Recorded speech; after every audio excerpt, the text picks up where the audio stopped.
আজ ইংরেজি কত তারিখ? 27 তারিখ। সামনে শুক্রবার আইবার আগে আগে নববর্ষ আইব। মারহাবা নাকি দা মাথায় নাকলে ঠিক আছে নানি? একবার দেখিল হন্যা ঘুরে গেছ নববর্ষ আইব নানি। তাহলে মাসলা হইয়া থাকলো সূরা মাইদার 2 নম্বর আয়াত।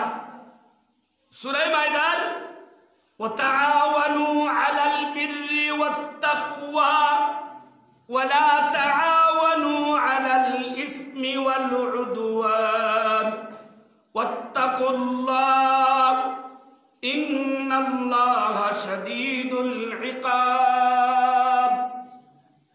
নববর্ষর উদযাপন করা এবং নববর্ষর উপলক্ষে মেলা গিয়ে ক্রয় বিক্রয় করা কি যায়? এই আয়াতের ব্যাখ্যার মধ্যে মুফাসসিরিনে কেরাম তাফসীরের কিতাবের মধ্যে বলেন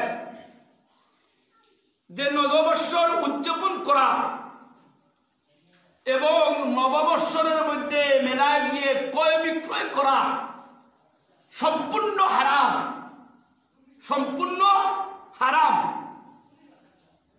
নববর্ষের সম্পর্কে আরো অনেক আছে। মেলায় গিয়ে পোশাক খরিদ করে, নববর্ষের পোশাক এক জাতীয় পোশাক তখন শুরু হবে আরো অনেক অনেক রকমের অশ্লীল কাজ করবে।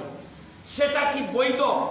এই আয়াতের মধ্যে আল্লাহ পাক রব্বুল আলামিন বলেন ওয়ালা তাআওয়ানু আলাল বিররি ওয়াত তাকওয়া, তোমরা তাকওয়া অবলম্বন করো, নাফরমানি যে সমস্ত কর্ম কোনো দুনিয়াবি লাভ নাই আখিরাতের লাভ নাই এই সমস্ত কর্ম থেকে তোমরা বিরত থাকো।